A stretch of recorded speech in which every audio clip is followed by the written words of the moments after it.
मैं जयकृष्ण गोस्वामी एक रामू नाम का धोबी का कहानी सुनाने जा रहा हूँ। एक गांव में रामू नाम का धोबी था। धोबी और धोबी की पत्नी दोनों सारे गांव के कपड़े इकट्ठा करके अपने गधे पे लाद करके उसे नदी किनारे ले जाता था और धो करके फिर उसे नदी किनारे में सुखाता था। सुखाने के बाद घर ले आता था। घर ले आने के बाद उसे प्रेस करके सारे गांव में वितरण करता था। रामू का ये काम प्रतिदिन का था। ये काम करते करते कुछ दिन गुजर गया। गुजरने के बाद रामू एक नेवले के बच्चे को पाल रखा था। जब रामू के पास एक 2 साल या 2.5 साल का बच्चा था, जो बच्चा थोड़ा थोड़ा चलता था और बैठ जाता था। रामू जब कपड़ा धोने के लिए नदी चला जाता था तो रामू की पत्नी उस नेवले के बच्चे को खाना खिला करके और अपने बच्चे को ओसारे पे बिठा दिया करता था और नेवले के बच्चे को वहाँ छोड़ देता था और आंगन की फटक बंद कर दिया करता था और दोनों पति पत्नी कपड़ा धोने के लिए नदी किनारे चला जाता था। कुछ दिन बीते बीते नेवला भी जवान हो गया और उसका बच्चा लगभग 2.5 साल का हो गया। एक दिन रामू की घरवाली ने खाना बना करके रामू को खाना खिला दिया और वे खुद खाना खा लिया और बच्चे को खाना खिला दिया और नेवले को बोला, नेवला मैं जा रहा हूँ, इस बच्चे का ख्याल रखना, मैं जा रहा हूँ। रामू और रामू की घरवाली गधे पे कपड़ा लाद करके नदी की ओर चल दिया। वहाँ कपड़ा धोने लगा। धोते धोते दिन के 12 बज गए। जब कपड़ा धो करके सूखने के लिए दे दिया तो रामू और रामू की घरवाली अपने घर को चल दिया। अब रामू की घरवाली ने जो खाना खाया था वो थाली में पानी आंगन में रखा था। चैत बैसाख महीने की समय था। धूप बहुत कड़ाकर था। उसके पिछवाड़े में नाग और नागिन दोनों अपने भोजन का तलाश कर रहा था। नाग को प्यास बहुत जोर का लग गया। अब इधर उधर देखने लगा, कहीं तालाब या गड्ढा नहीं मिला। अब नाग बेचारे प्यास से छटपटाने लगा। वो इधर उधर देखते देखते नागिन को छोड़ दिया और वो रामू के आंगन में घुस गया। वो देख रहा है कि रामू का बच्चा उस पानी को थपथपा रहा है। वहाँ नाग आ गया और उस थाली में पानी पीने लगा। वो बच्चा नाग के सर पे हाथ थपथपाने लगा और नाग पानी पीने लगा। पानी पीते पीते नाग अपना प्यास बुझा करके वहाँ से लौट गया।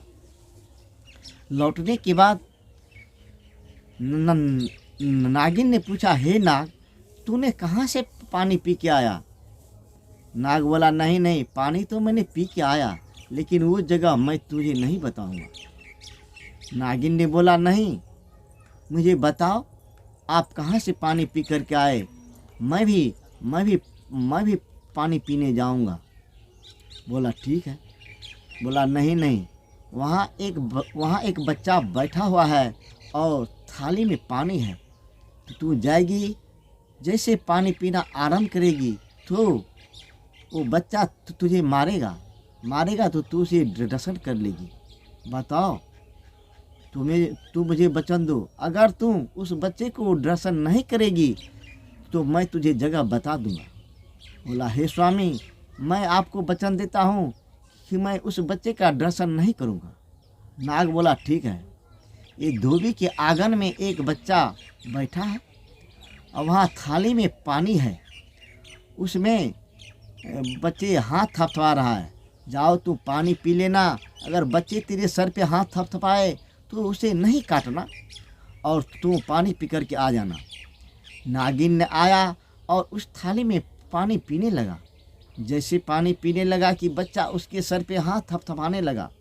हाथ थपथपाते ही नागिन गुस्से से विभोर हो गया, क्योंकि उसे पानी पीने में डिस्टर्ब हो रहा था।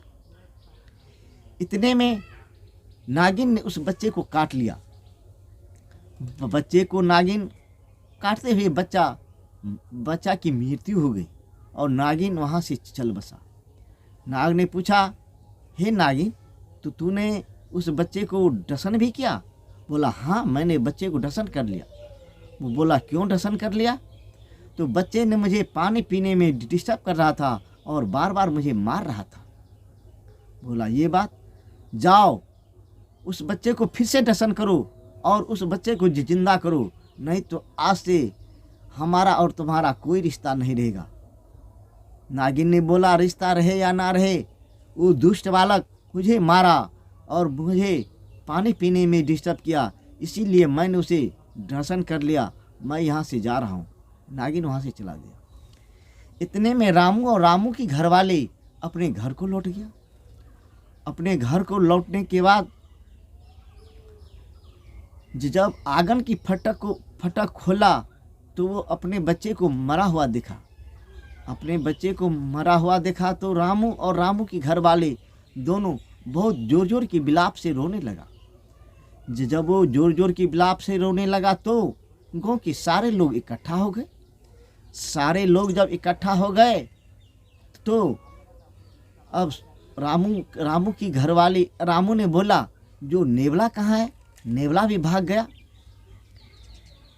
तो रामू इधर उधर देखने लगा और रामू की घरवाली सर पटक पटक करके रोने लगा। इतने में नेवला उधर से दौड़ता हुआ आया। रामू ने कपड़ा धोने वाले पिटना को लेकर के उस नेवले को एक पिटना मारा। नेवला की मृत्यु हो गई। नेवला के मुंह से सर्प की जरी निकला। कुछ लोग बोलने लगे कि नेवला सांप का जरी के बारे में जानता है, कहीं नेवला तो वही जरी लाने नहीं गया, ये नेवले के मुंह से गिरा है, इसे पीस करके उस बच्चे को पिलाओ। इतने में रामू की घरवाली को सारे लोग को संतोष सब्र देने लगा और बोला, इस जरी को पीस के पिलाओ। रामू ने अपने हाथों से खुद पत्थर पे पीस करके उस जरी को और उस बच्चे को पिलाया। बच्चे जी गया। बच्चे जीने के बाद अब रामू और रामू की घरवाली फिर से रोने लगा, है नेवला की है नेवला।